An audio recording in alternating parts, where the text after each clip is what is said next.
It's fall, and that means many things, but one thing that it means is it's pumpkin season.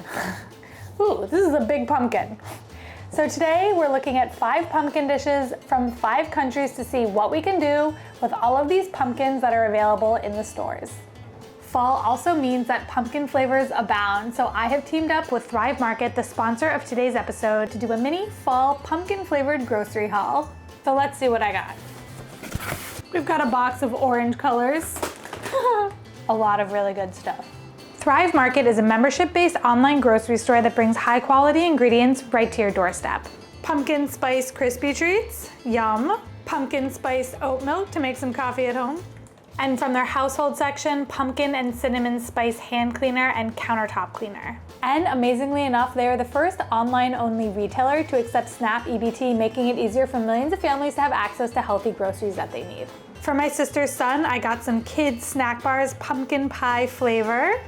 Thrive Market is definitely one of my go-to destinations for healthy and affordable groceries. Going around store to store in New York City can be really frustrating, especially because I don't have a car, so being able to shop for everything at one location is amazing. There are a few things that I love about Thrive Market. One is that for every paid membership, they donate a membership to a family in need so that they have access to affordable and healthy groceries as well. And they do a lot of heavy lifting for you when it comes to what type of products they're gonna sell to you. They've restricted thousands of ingredients, including artificial dyes and sweeteners, so that the products that you're getting are good for you.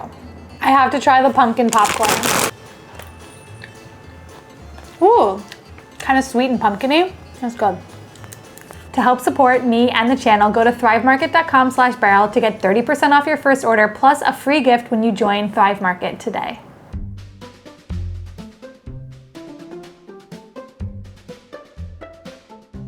Hi Beryl, my name is Tooba. I currently live in Ankara, Turkey, but I am originally from Rasht, Iran. And the pumpkin dish I want to share with you is called Käkä, which is a rather unfortunate name, but please bear with me, it's really, really delicious. Käkä is basically a pumpkin pancake with a Persian twist. So the way I learned how to bloom saffron is that you grind it into a powder and then set it over ice, and the ice will melt. Once the ice is melted, the saffron is bloomed, and it'll take probably around 20-ish minutes, depending on, your ambient temperature, but you can also bloom saffron with hot water. I just go the ice method because that's what my family does. So that's how I do it. It is made of pumpkin puree, one-handed egg crack, plus cardamom powder, cinnamon powder, and of course rose water, which gives it that distinct Persian flavor. I want to say something. I'm going to mention something about canned pumpkin. Oftentimes people will get confused and by accident by pumpkin pie filling. That is not what you want for this. You just want canned pumpkin. This might be a little confusing because there's a pumpkin pie on the front, but I checked the ingredients, it's just pumpkin. So if you're gonna make these and you use canned pumpkin, just make sure that it's only pumpkin and not pumpkin pie filling. Käkä tastes like pumpkin heaven. If you like pumpkin, you will love Käkä. I love it because to me, it is the taste of my childhood and it is an incredibly nostalgic dish. I used to have it on rainy evenings when it was raining outside and I was warm and cozy inside, just waiting for mom to make Käkä, and we used to have it with tea and we used to sit together in the living room, listen to the sound of rain and just enjoy. But I'm only gonna make one at a time. I was gonna ask. Käkä is a regional dish. It is made along the coast of the Caspian Sea and especially in Gilan province where I come from, and it is deeply connected to our culture and our heritage. Ta-da! I think everyone should try Käkä because it will make you feel warm and cozy just like I did, and it's like a hug straight from Rasht. Nush can dalam ister. I'm gonna just cut through all the layers because I've always wanted a really thick stack on my fork. Ooh, that cut like butter. Look at that. That's good. That's a big bite.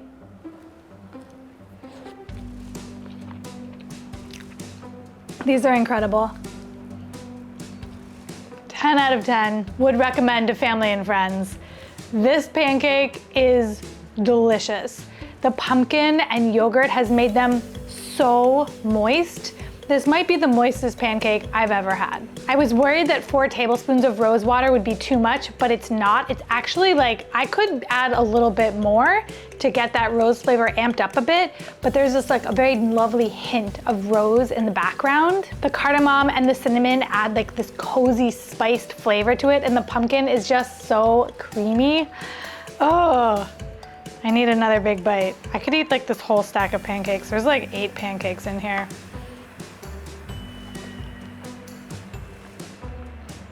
I love that they're not too sweet.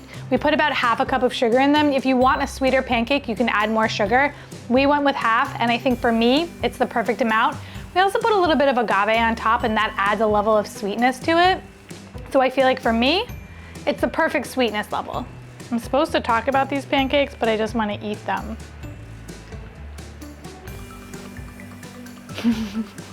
One more bite. I'm done. I mean, I'm not done, but I have to be done.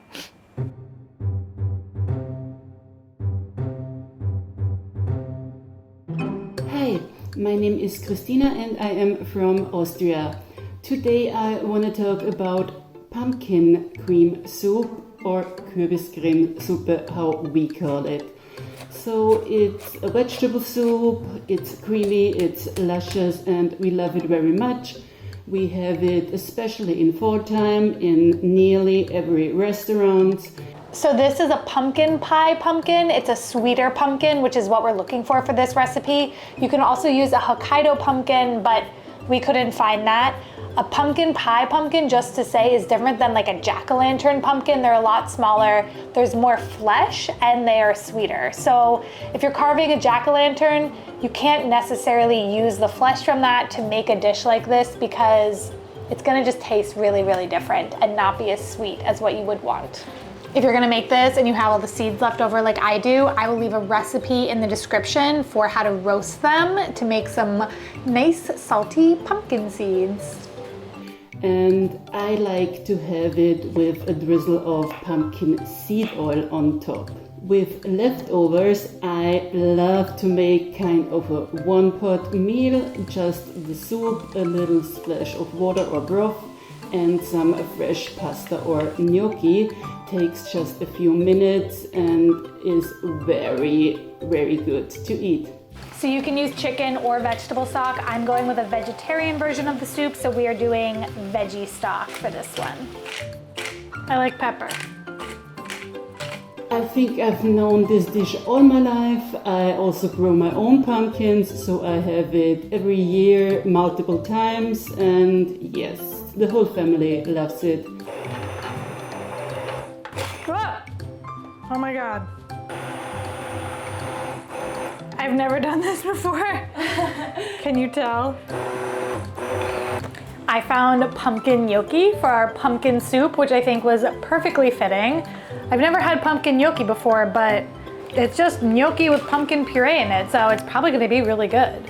Pumpkin on pumpkin on pumpkin on pumpkin. I hope you will try it and also really enjoy it like we do. Have a nice day or evening wherever you are. Bye. This soup smells so delicious, and the gnocchi popping up in here, I just think the whole thing, I'm eating it with my eyes and my nose right now, 10 out of 10. But let's try it. This is hot.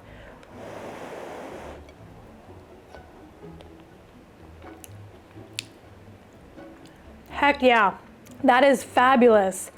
Honestly, this could be butternut squash and I would not know the difference, but I like that we use a pumpkin and I got to break down an entire pumpkin for this. Broke down that pumpkin like a pro.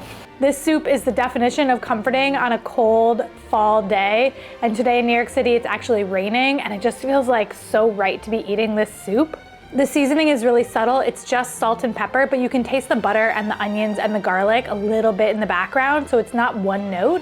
The pumpkin pie pumpkin, even though it's a sweeter pumpkin, is not making this a sweet soup at all. It's perfectly savory to me, and I honestly wouldn't change a thing.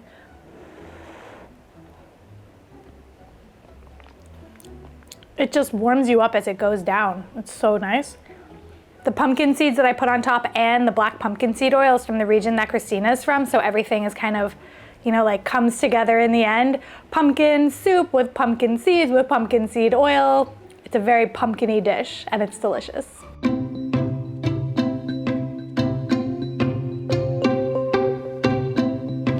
Hi Beryl, hi everyone.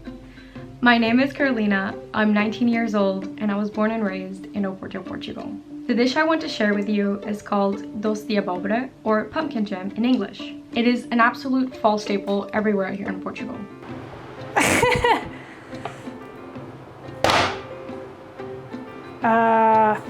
It's just like your average jam recipe, but it uses pumpkin instead of fruit. This is harder to cut than I expected, so we're off to a raring start. Me and McCleaver just trying to get through this squash pumpkin. And it also has added spices to it like cinnamon or sometimes even star anise or cloves, which I think is what gives it this kind of like fall, cozy, warm feeling to it. So for this, we're using a Japanese pumpkin, aka kabocha. It's not as sweet as the pumpkin pie pumpkin that we use for the Austrian dish, but it's still a sweeter pumpkin, and it's gonna be delicious and tasty and make a really good jam. This dish really takes me back to my childhood. The first time I tried it was during kindergarten, and we were doing this big cooking activity in our class where our entire class got together in the kitchen and we were making a really big batch of this Doce de Abóbora. I had never even heard of it until then, but I can still clearly remember the excitement of us cooking together and then eating it together during lunch. Ever since then, I've begged my mom to buy a jar every fall without fail, or sometimes I even make it myself. This dish carries so much nostalgia for me, this like deep sense of longing, or how we call it in Portuguese, saudade, which is why I think I love it so much. Every bite feels like a sweet memory of my childhood. As soon as September hits, you can find pumpkin jam at pretty much every supermarket in Portugal, and it also starts being like pretty heavily advertised because one of like the very seasonal things here in Portugal during fall. I don't have a juicer because I borrowed Leia's and we forgot to have her bring it in again, so I'm just using my hands like an animal, and I didn't get that much juice out. I might use the other half just because she's a little dry. Here's my other half going in. We typically eat it like on top of some high quality Portuguese cheese.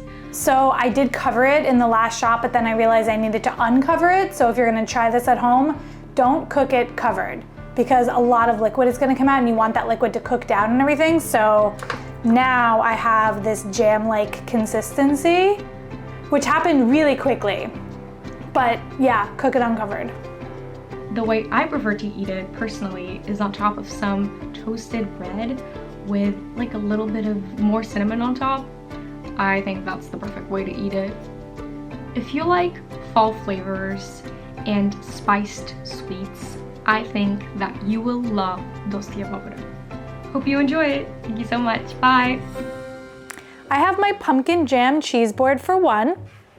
I'm gonna start with how Carolina likes it, on toast with a little bit of cinnamon. That is so, so delicious. I cannot believe we made that ourselves. It is sweet, but not overpoweringly sweet. It is warming from the spices of the cinnamon and the orange. I guess that's the only spices. All right, let me try it with some cheese on a cracker. I'm using a brie cheese here. That's amazing. Hold the horses. Hold your horses. Somebody hold some horses. Yum. That is so good with the cheese. I have to say, I love cheese, and I think pairing it with cheese is perfect because it's got this really nice balance that starts getting created. It's not this like sweet jam, which is nice. On the piece of toast, it's really nice, but with the cheese, it's balanced out with the creaminess and the kind of tartness of the cheese. I like that. I like that a lot. Making this was so simple because all we had to do, like the hardest part was peeling the pumpkin.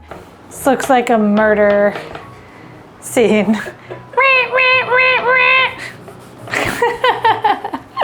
But otherwise, you just put it in the pot and forget about it, uncovered. Put it in the pot uncovered, and it cooked down in around 30 minutes. Wow. This was so quick. And it got soft enough that I could just mash it with my spoon to get the consistency that I wanted. I left a little bit of chunks in there, so it's not just a super smooth jam. There's still a little bit of that pumpkin in there. I need another bite with the cheese. That's what's happening. I love it with the cheese. That is a perfect bite. One bite.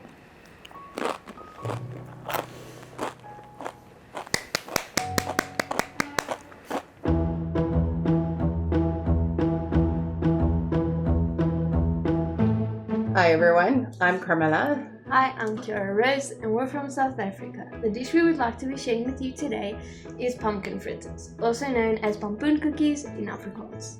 Afrikaans is a mix of a lot of languages, so we're German, Dutch, a lot of African languages that inevitably made up the Afrikaans language. So that is where we think it originated from. And then we obviously do what we do best, and we put our own spin on stuff and change it the way we want to change it. So funny story, kind of funny. I have this instant custard because I made custard on the channel a while ago and I did a really poor job at it. So a couple people sent me packets of instant custard, including this one. Thanks everybody. So we're gonna use the instant custard for this recipe. I just was leaning really hard and then I fell. Anyway, we're gonna use the instant custard for this recipe. So our pumpkin fritters we prefer is made to look like a flat pancake-like fritter. It's made out of flour, squash, or pumpkin, whichever is your favorite to eat would be brilliant in this dish. And then that is mixed with some beautiful full spices like cinnamon or nutmeg to make this amazing cake that you cover with vanilla and caramel cream sauce. The reason why I like this so much is because me and my dad do not like pumpkin because it doesn't taste right. But the pumpkin fritters taste like more of a pudding and really sweet, so I'd rather eat that. So we're making a wet caramel, and the difference between making a wet caramel and a dry caramel is that a dry caramel, you don't touch it. You just let it caramelize in the pan. Look with your eyes, not with your hands. A wet caramel, however, you do want to stir, so we're gonna stir this one because this is a wet caramel. So Carmela and Kiara-Rose said that this sauce is going to be a light yellow color, which I think we've nailed. The other thing is, if you're wondering how to test whether or not a pudding-ish sauce is thick enough and ready, you can just run your finger, make a line, and you can see that it is still there, then you're ready. That's good. I think most South Africans know this dish because it's been passed down from generation to generation. In our family, my sister was the one that used to make the pumpkin fritters. They only had this ginormous can of pumpkin in the store, so with the leftovers, I'm gonna make some dog biscuits for Asha. I'll leave the recipe that I follow in the description in case the same thing happens to you and you wanna make this dish. And then you have extra pumpkin and you don't know what to do with it, and you have a dog. Or you have a friend who has a dog. Or your neighbor has a dog, and you just wanna make dog biscuits for them. And I was in charge of dessert. My other sister and brother had to make the salads. But now I took that over because I'm the best. So that is now her job to do. So if we do family gatherings or braais that South Africans are very well known for, that would be one of the dishes she would make and then bring with. I have some notes for the tablespoon company out there. Please make a half tablespoon size because I feel like I use it all the time and I just have to guess how much a half tablespoon is, and it really annoys me. So if you work for a tablespoon making company, can you just make a half tablespoon size? Okay, thanks. The reason I think you should try this dish is because even if you don't like pumpkin, you might actually really like this. It doesn't taste like pumpkin. Oh, they burned. No. I burned that batch. That was my bad. I don't know, I just wasn't paying close enough attention. So take 2 on the fritters. And for those people that love, I think you call them Starbucks, your Starbucks lattes and stuff, you would definitely love this because it's very close and reminiscent of pumpkin pie and your fall spices, and it's easy to make. It's literally foolproof. Bye! These smell so incredible and the sauce was so good. I'm so excited to try these. Yum. Wow. That's delightful. That's beyond delightful. That's fantabulous. The fritter is very savory because there was no sugar in it whatsoever. It's just pumpkin and flour and egg. And so the sweet caramelly sauce on top of it balances really nicely. On its own, the sauce was really sweet and I thought to myself like, wow, this is going to be a very sweet dish. But because the fritter isn't sweet, it's a really good balance. It is so pumpkin-y and fall feeling. The little bit of cinnamon on top really adds that warming spice that makes it feel very fall. The outside is crunchy and the inside is soft but cooked really well. We did about 3.5 minutes per side on it was bubbling, you know, while we were cooking it, but not too much. I mean, the first time I definitely burned them, but the rest of these turned out really, really good. Can you see how it's cooked really nicely? It's a little bit moist, but still airy. If you're like Kiara-Rose and you don't like pumpkin, but you're still watching this pumpkin episode anyway because you're curious, I do think that these would make anybody a pumpkin lover because the flavor is so delicate, but the fritter aspect of it makes it like crunchy and fried and yummy, and then the sauce is just like yum, yum, yum, yum. It's a good dish. It's a very good dish.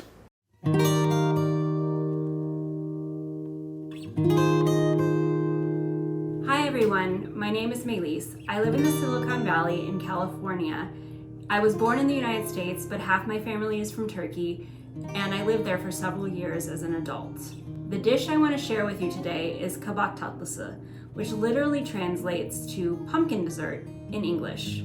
For this, I'm using the same Japanese pumpkin or the kabocha squash as I use for the Portuguese jam dish. Again, it's like a sweeter pumpkin, not too sweet. These are relatively easy to find, especially in fall. I don't know about summer, I don't really find squash in the summer, but right now in the fall season, the kabocha is easy to find. I want to know how a professional chef peels a pumpkin because I'm sure it looks like really smooth and effortless. I find it to be very difficult to get these little pieces of pumpkin skin off, but the shape is really complicated for me to like get a good cut on.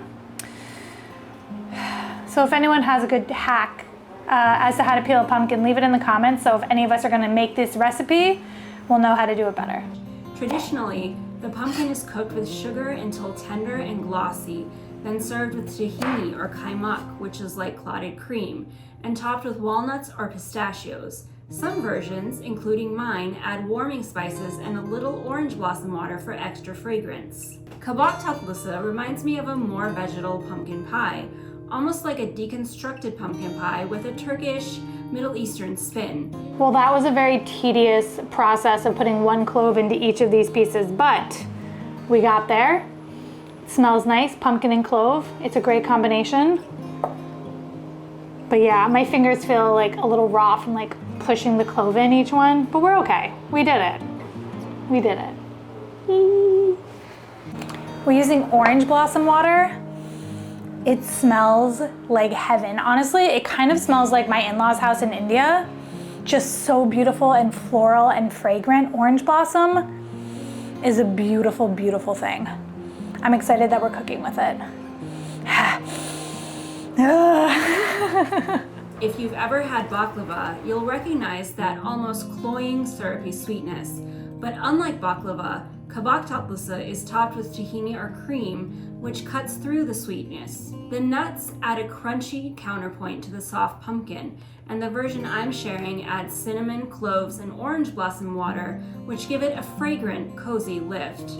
This is gonna sit covered at room temperature for the next 24 hours, so I will see you guys tomorrow. Okay, so it's day 2. This has been sitting covered overnight, and it's looking super different. Look at this. All this liquid has come out, the sugar has become liquid, it smells really strong of cloves, so now we're gonna boil it. Also, really quick, I'm gonna remove the cloves before I boil them because it seems like that's the right thing to do. So clove removal, begin. They're coming out a lot easier than they went in. That's for sure. Pumpkins and squash aren't native to Mesopotamia. but like many foods, they became part of the cuisine after the Columbian Exchange. Kabak Tatlısı took shape during the Ottoman Empire, which is why you also find it in places that were once under Ottoman rule, like Armenia and the Balkans. Today in Turkey, it's so valued that regional variations are legally protected, much like Champagne or Parmigiano Reggiano in Europe.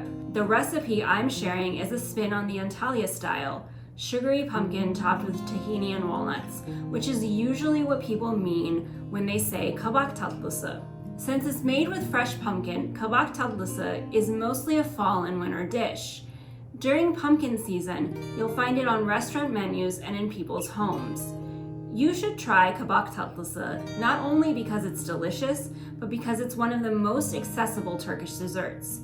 Easy to make, satisfying, and welcoming to many dietary needs. Afiyet olsun! I like that we're ending with a vegan dessert. This took over a day to make, but it looks really interesting to me, and I love the addition of tahini. Ooh, it's soft. Wow. That is so different and delicious. The pumpkin is very sweet. Hold on. Wait a minute. The pumpkin is very sweet, but the tahini balances it out, so it makes it not such a sweet dish. It's soft and creamy. The taste of clove is there, but it's not overpowering at all. So I think putting that one piece of clove in each one was actually the right move. I was worried it might have been too much, but I think it was okay. I love how tender the pumpkin turned out. We boiled it for around 15 minutes covered. The pistachio is good. It gives like a little bit of crunch to everything. I like that it's not just soft texture. It's always good to add a little bit of a crunchy texture to something soft, just to help balance it out in your mouth.